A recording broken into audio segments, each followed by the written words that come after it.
Hey everyone, what's going on? Bruno Quintella here with New Direction School. And in today's topic, we're going to talk about wraparound mortgages and seller financing. Now, one of my students asked me, Bruno, what is the difference between a wraparound and a seller financing? And the most direct answer that I can give you is there's not much of a difference. They are both a seller and buyer arrangement, something that we call creative financing. And what is a creative financing? Why would seller and buyer arrange something like this? So sometimes happens that you go to the lender, let's say you go to Bank of America or Wells Fargo or Chase or whatever, right? You go to these institutional lenders and let's say your credit is not the best credit. You know very well that nowadays you can have good income, you can have great reserves, so money in the bank, right? You can prove that you can afford it.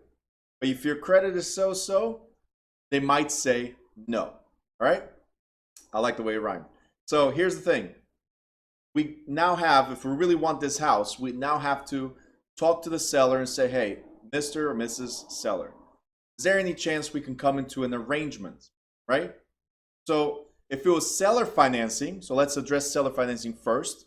If it was seller financing, this means that your arrangement with the seller was entirely based on the purchase price and no other mortgage or no other lien exists on the property. So what am I saying here? It means that the seller owns the property free and clear, meaning they themselves don't have any mortgage. So you talk to the seller and say, seller, I would like to buy your house. Can you arrange or can we come up with an alternative? I do have the money. I do have the income. I can buy your house. Just need some type of arrangement between me and you to get there. And the seller says, great. So here's what we're gonna do. I'm selling it to you for 200,000. Interest rate I'm gonna charge you is like 5%, and you pay me monthly installments of 14.25, right? And I'm doing this. I do have some numbers here for these examples, but you make me payments of 14.25 every month. Now, we're gonna use the 14.25. I'm gonna put on the board in a second. We're gonna use the 14.25 also in my next example for the wraparound mortgages. But in this scenario, the difference between seller financing and wraparound mortgage, in this scenario that we started with, seller financing, the seller sells the property to the buyer and there's a transfer of title. The deed goes to the buyer. Now the buyer is the owner of record, and instead of paying the bank 14.25 for 30 years, they pay the seller 14.25 for 30 years. Does that make sense? So the seller becomes the bank. All right, wraparound mortgage. I hope you guys got it clear with that. But wraparound mortgage. Let's now go to the screen. And in a wraparound mortgage, first thing you got to remember is, what does wrap mean? Okay, WRAP. What does wrap mean? Wrapping something is covering something, right? So in this case, we're not covering a gift. We're not covering a box. We're covering somebody else's mortgage, right? Bruno, that doesn't make any sense. You're asking, right? So let's go over this real quick. The concept is the same. Go to the bank. Bank says no. You go to the seller. I really want your house. I'll give you full price, maybe even a little bit more, whatever you guys agree to, right? But the bank said no, and the seller says, yeah, well, here's the thing. I still owe money to my bank, right? So if I owe money to my bank, I cannot just sell the property to you. And this is where the wraparound comes. It's where the seller still has a mortgage and you are asking, so they still have a mortgage loan and you asking for them to finance the purchase. So what can a seller do? Simple. So the seller, take here the box, the seller has a, let's say $100,000 mortgage, right? At 4%, and they have it with B of A, right? Bank of America. Right? So the seller is paying Bank of America every month. They are paying Bank of America, what do I have here? $719. Let's assume that's what it is for a $100,000 loan at 4%, right? This is a 30-year. So seller pays the Bank of America. Now, here you came and said, hey, can we do this? Seller says, well, if you give me a certain amount a month based on the current value, then I think I can afford to pay Bank of America while you pay me. So what we just arranged is you're buying the house, right? You're buying the house for I said 200,000. And instead of paying the bank interest, you're paying the seller interest. So your mortgage is wrapping around the seller's mortgage. So let's say this was at 5%. Again, the seller wants to protect themselves, right? So they're asking for the money on top. So 5%. Your mortgage wraps around the seller's mortgage. So you are the buyer.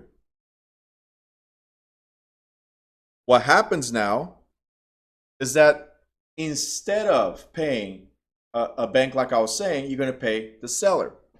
So the buyer pays the seller. Let me switch these colors a little bit.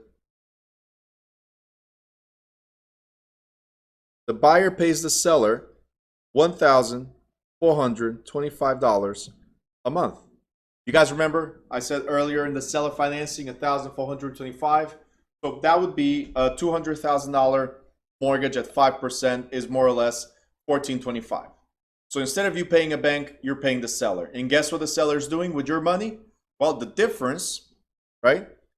The difference is the $719, and they keep on paying their bank. So throughout the next few years, you're paying the seller, and the seller's paying the bank. You're paying the seller, and the seller's paying the bank.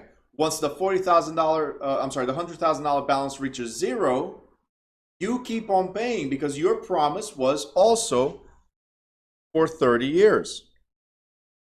Let's assume that that's what we came up with, a 30-year, $200,000 at 5%. All right? So that's pretty much what it is. A wraparound mortgage is where the seller retains his existing mortgage loan while allowing you to take over. The difference between seller financing and wraparound mortgage is that you don't get the title until it's paid off or until sometime in the future that you guys agree. So let's say it's when the seller finishes paying off Bank of America the $100,000, right?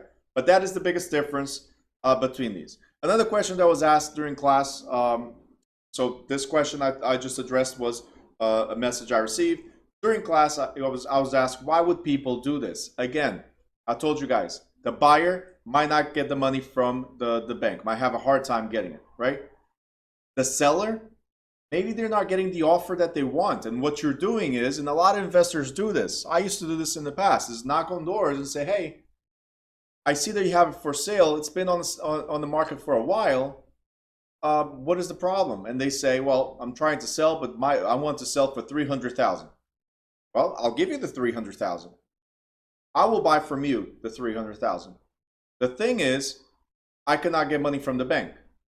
So I'll buy it for $300,000, what you want, and I'll pay you in installments. I have a down payment. Let's say the down payment is 10%. So that means you got to come up with $30,000. I have the down payment money, and then I would pay you over time. So again, seller has having difficulty selling in regular terms, could be. So when we turn this into a buyer's market, most likely those are the options that are going to pop up again, right?